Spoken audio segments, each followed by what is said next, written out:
આજે આપણે બનાવવાના છીએ એકદમ સ્વાદિષ્ટ અને ખાવામાં સોફ્ટ એવા બીટના લાડુ।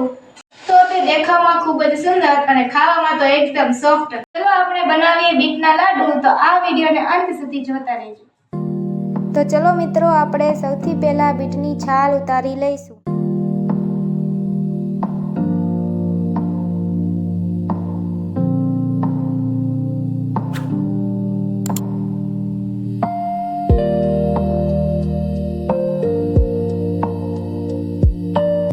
ત્યારબાદ આપણે બીટને ખમણી લઈશું।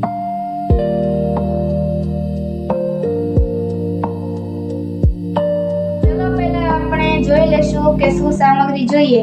મેં અહીં 500 ગ્રામ જેટલું કીસેલું બીટ લીધું છે, 500 ગ્રામ જેટલું દૂધ લીધું છે, 2 ટેબલસ્પૂન જેટલું ઘી લીધેલું છે, 1 કપ જેટલી ખાંડ લીધેલી છે, 1 કપ જેટલું સૂકું નાળિયેર લીધેલું છે અને થોડા કાજુ બદામ પણ લીધેલા છે। સૌથી પહેલા આપણે ગેસ પર કડાઈ મૂકીશું।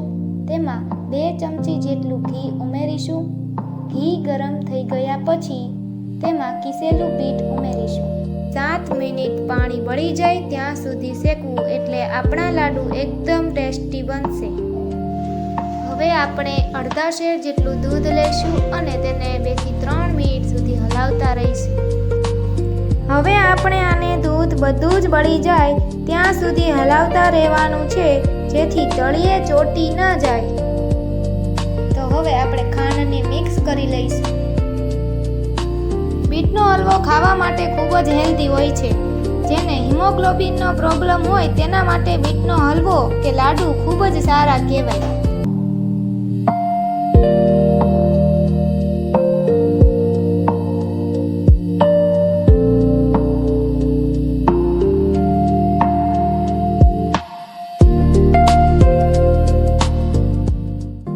મિશ્રણને સતત હલાવતા રહેવાનું છે જ્યાં સુધી તે ઘટ ન થાય।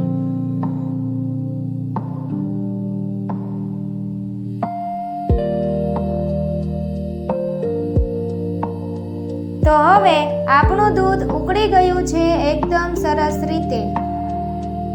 હવે બીટના કલર એકદમ સરસ પકડાઈ ગયો છે। તેમાં આપણે ડ્રાયફ્રૂટ નાખીશું અને તેમાં ટોપરાનો છીણ પણ ઉમેરીશું। હવે આ રીતે આપણે એને હલાવતા રહેવાનું એકદમ ઘાટું માવા જેવું થઈ જાય ત્યાં સુધી।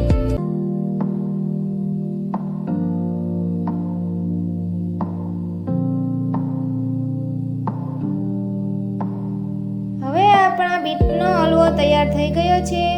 તો તેમાં તમે લાડુ પણ બનાવી શકો છો અને એમને પણ ખાઈ શકો છો।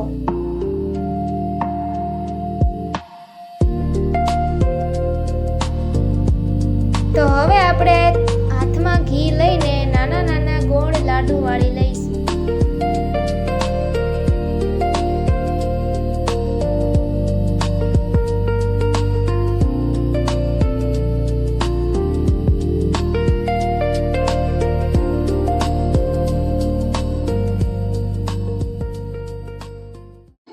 અહીં બીટના લાડુ રેડી થઈ ગયા છે। જો તમને આ રેસીપી ગમી હોય તો આ વિડીયોને લાઈક કરજો, કોમેન્ટ કરજો।